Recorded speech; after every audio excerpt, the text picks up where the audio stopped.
to Ames for putting this on and inviting me to present. This is a topic been talking about for a long time, but this year it's really exciting. We've got some new products, technologies hitting the market, so this is a great time to kind of give you an update and tell you what's been going on and where we're at now, because things are becoming real. They're no longer theoretical.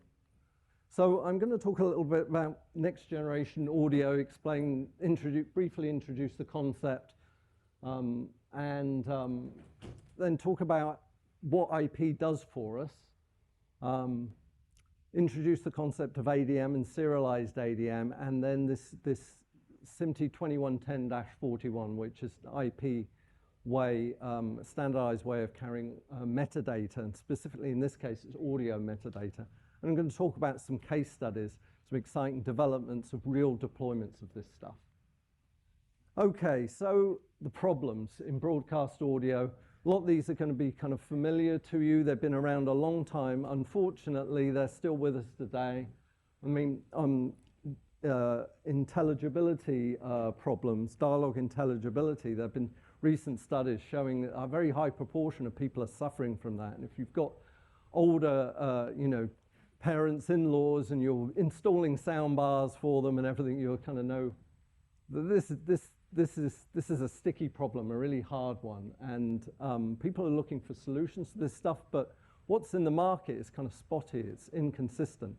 There's a lot of room for new services to try and address some of these problems.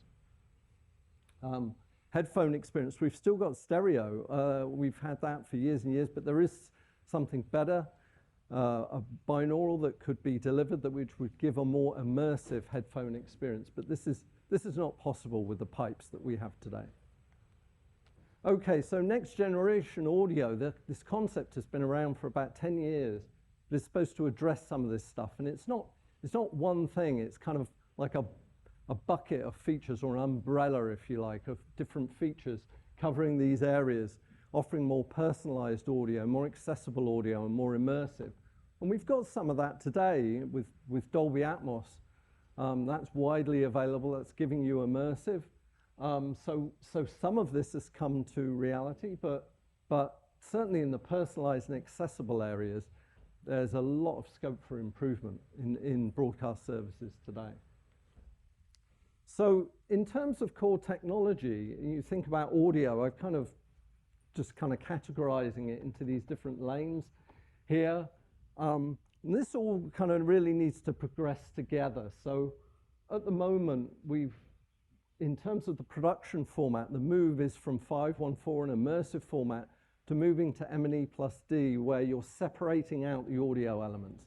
And this separation of audio elements is a real kind of theme, if you like, in that doing that, making that move, enables a lot of things. But once you start doing that, it makes things more complicated for the other lanes. Like, okay, we need more channels in our uncompressed transport. We need some metadata to describe what we have. And we also need a codec to get it to the consumer in the home.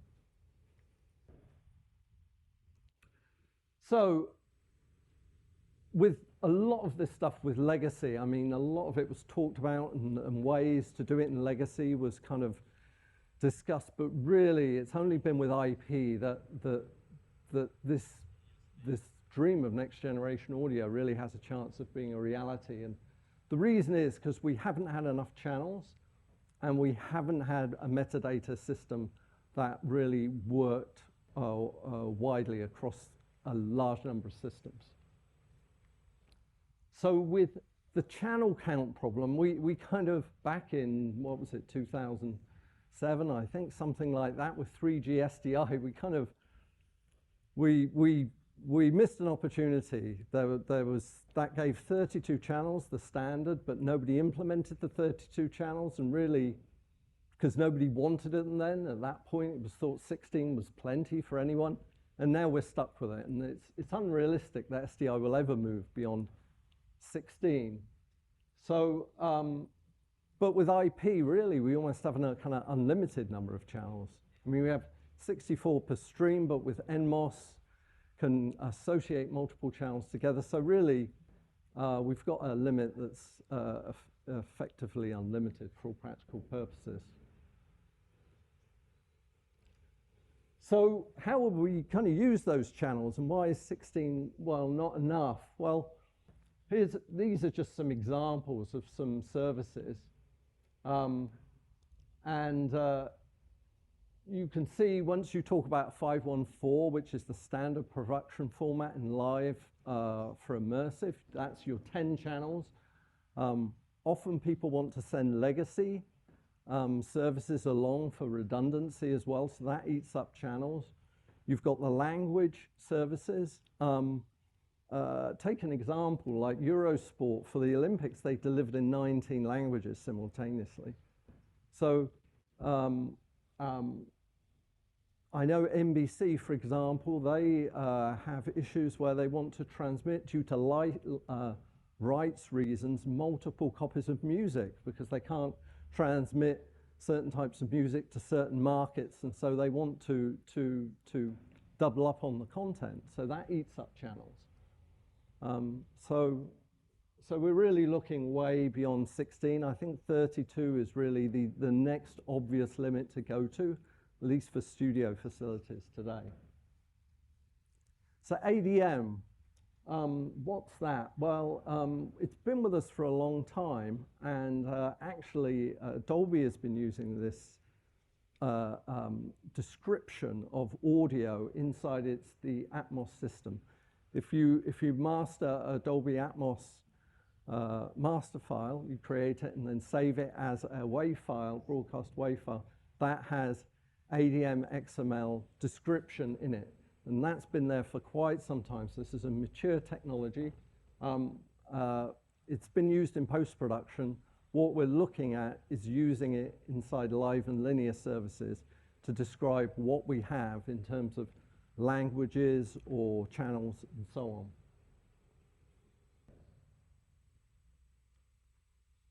So ADM, I'm not going to go into the details of ADM because it's extremely complex, but it's a very flexible system that can pretty much describe everything that you have in audio, what the channels are, what the languages are, what down mixes are possible, and so on and so forth, what the loudness is. It's a huge bucket. And for all practical purposes, when you're making implementations, you need to have profiles. And Dolby, for the Dolby Atmos master system, we created our own profile for both for movies and for Dolby Atmos music production. So that profile exists. Fraunhofer have one for MPEG-H as well, and the EBU have been working, they're coming to the end of it now, their own production profile. And so there's the production profiles, which is how you would create the content, and then emission profiles, which is typically what would be used around a facility immediately before encoding. And so in a workflow, you would produce the content, and then as you go to emit it, you would probably converge all the content that you've got down to the single emission profile before having it encoded. So this is a very useful concept. So serialized ADM. So ADM, before serialized ADM, was used inside post-production for movies and for music. Serialized ADM, it uses the same data model, the same description, and it's also standardized by the ITU, and it just is a way of you putting it on the wire. So essentially you can think about it as a file transfer, repeated file transfer. So here's the basic process. You have an ADM file, which is compliant with ITU 2076. And you also have a transport mapping, which is mapping your individual physical channels onto the objects or the items within the ADM. And that's described in XML as well. And you combine those two pieces together to form a serialized ADM XML. And then that is optionally compressed using just simple gzip compression, and it's placed on the wire in the transport according to some other standard, and there's various ways to do that. So for SMPTE 2110, we have a standard to do that. That was published this year, so that's great news. It was been in the works for a long, long time. We also have a way to put it inside an MXF file, so that's really important for doing linear workflows where you're playing out content. You need to hold that in a repository file, and you have to have a defined way to put it inside the file that the people can work to. And there's also ST2116, which tells you how to put it on AES3 and by extension SDI for legacy workflows as well. Although it's obviously very limited what you can do as far as NGA with SDI, but in 16 channels you could still do something, particularly if you restrict yourself to 5.1 or stereo. You can still do a number of languages and so on. You just can't do everything. And this is not by any means a Dolby thing. We've been involved in standardization, but a lot of other big organizations have been involved as well. So it's really been a kind of global effort over the last few years to get to this point where we really have a full set of transport standards, and you can make a workable system. So one question I get about SMPTE 2110, which -41, which is this new way to carry metadata over IP, is why wasn't 2110-40 used? Because this was the first standard to carry metadata in 2110. But 2110-40 was really based around the kind of VANC SDI model, and it carries a lot of that legacy with it. And so it's not, you end up having to deal with the limitations of that legacy and the limitations of SDI. So actually it wasn't, 2110-41 wasn't originally conceived for audio. It was conceived to try and replace -40, which is carrying the ST291 messages like closed captions, subtitles, and so on. But actually that got delayed, and so the first application for SMPTE 2110-41 is audio, although video metadata for Dolby Vision, dynamic video metadata, that's following quite quickly as well. So in terms of what it is, like if you're familiar with other 2110 stuff, it's very similar. It's not complicated. It's not complicated to implement it. There is a registry system which is in SMPTE, which you need to define, get an entry in to carry something new. So organizations can do that, and typically you need to have a standard to tell you how you're going to map whatever it is you have into the container, into the -41 container. For serialized ADM into 2110-40, that was 2127-2, which defined what that mapping was. But if you want to get started and just play with it, there are experimental data types you can use, which is just kind of, that's what we started with before we got a number for audio. So another question I get is, why use -41? Why not stick with -31? Now, -31, 2110-31 is the way to carry transparent AES3 over the network. And broadcasters, generally for a facility, they've erred towards using -41 and have generally rejected -31. There's some good technical reasons why. If you're looking at a -31 stream, you look at the SDP, all you know is that it's AM824, which is the kind of moniker for -31. You see that in the SDP. You know you've got a 2110-31 stream, but you have no idea what's in it. So it could be anything that can be carried in AES3, so any SMPTE ST337 data. So you actually have to start digging into parsing the data and looking at the headers and parsing the SMPTE header, look at the data types to figure out what you've got. So you have to kind of cross between the control and data planes. And from an architectural point of view, this is a bad idea. -41 is explicit. You've got it in the SDP, you know kind of exactly what it is that you have. There's no jumping into the data trying to like detective work to figure it out. And the bitstream parsers for AES3 are actually not easy to implement 24/7 reliably. I've seen broadcast systems or services go down because of badly written 337 parsers over the last 20 years. So it's good to get rid of them. Okay, so projects and deployments.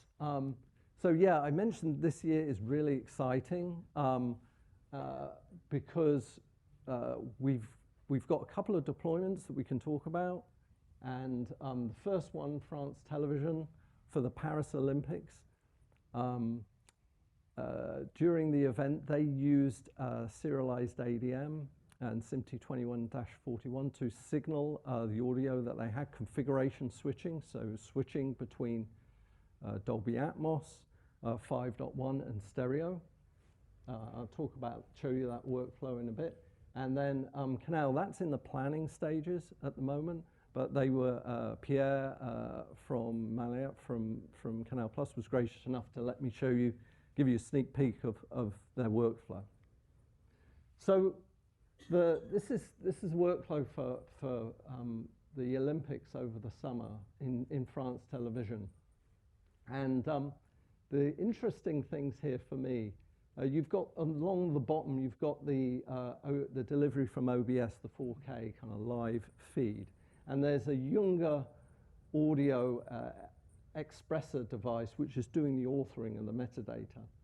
And then it comes to the harmonic where there's switching with another Younger device which is also capable of authoring serialized ADM. So there's kind of two authoring systems, and inside that harmonic there's switching between the two, which corresponds to the switching which is happening between the live feed coming from OBS and the feed from the studio, the kind of linear, from linear play out or maybe from a studio inside France Television.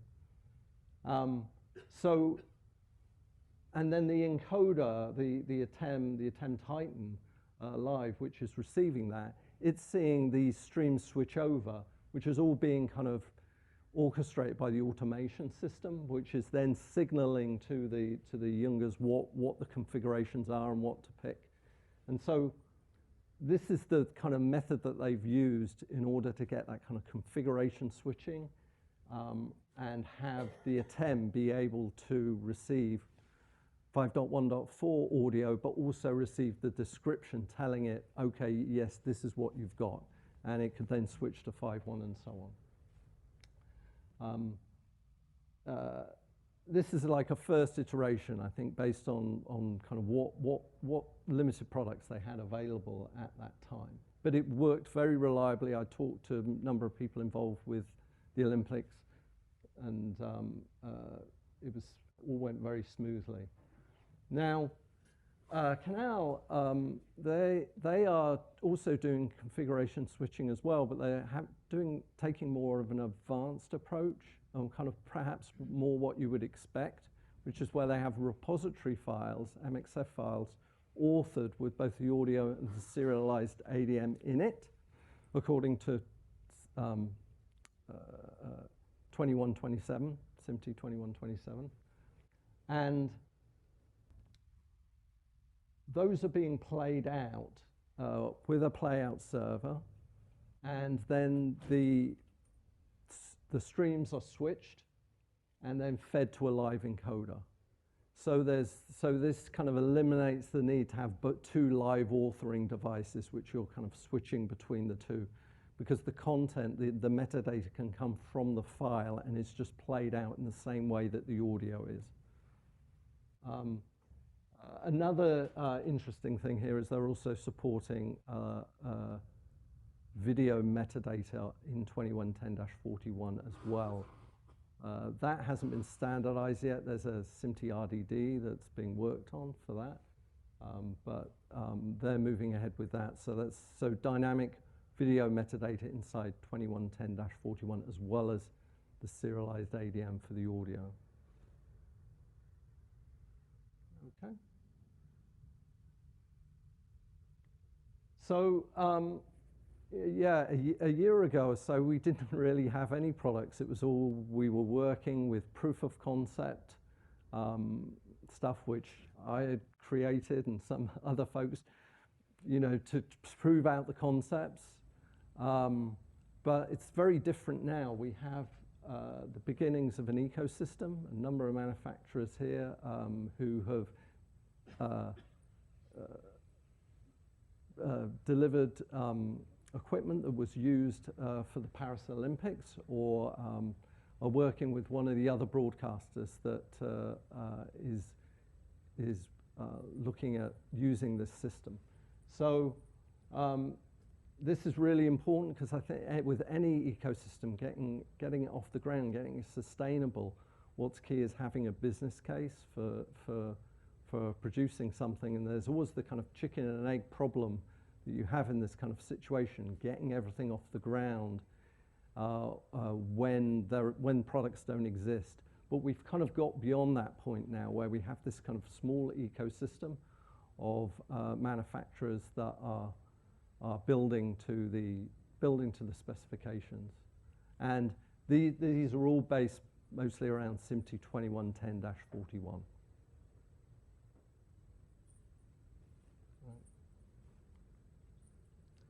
So in terms of use cases and how does that address the problems that I kind of cited right at the beginning? Well,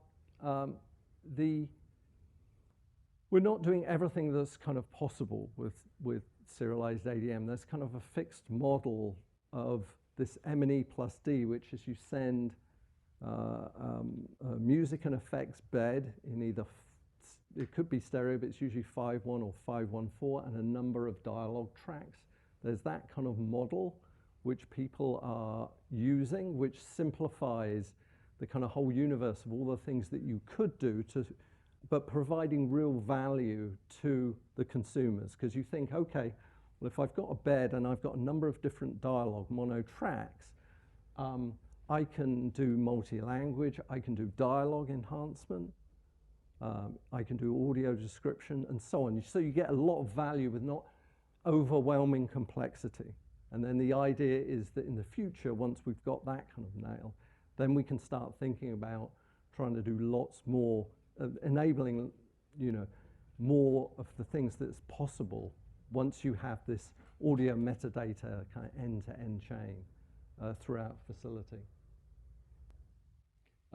Binaural is one of those things. I'd love to see that become a reality, but it's just, for practical purposes, it's really tough to do.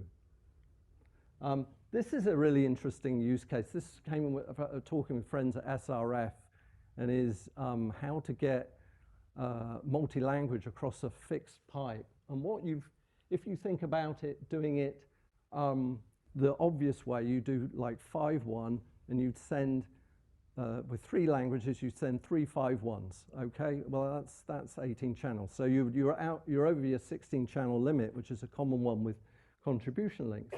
But if you send metadata, you can create copies of that 5.1 bed logically at different levels, mix everything at the far end, and you can, those levels are all explicit, and you can get statistics about them, you could correct them downstream. And then you think of the Eurosport, they're doing 19 languages, or were for the Olympics. And if you want to do that with 5.14, well, that's hundreds of channels. So there's real value here for this kind of use case. Okay, so to just finish up, you know, there's no killer app with NGA. Talking with the broadcasters, everybody wants something different, but the idea is there is something in there for everyone. Because of that, we need flexible technology, technology that can evolve. But I think with the combination of serialized ADM 2110-41, we have that kind of flexibility, and that's really key because when somebody comes up with something new, we're not going back to the drawing board. The flexibility of the system can cope with that. So thank you very much and for listening, and I'll be around if you've got any questions or if we got time or not. Okay, well, let's open the floor. Any questions?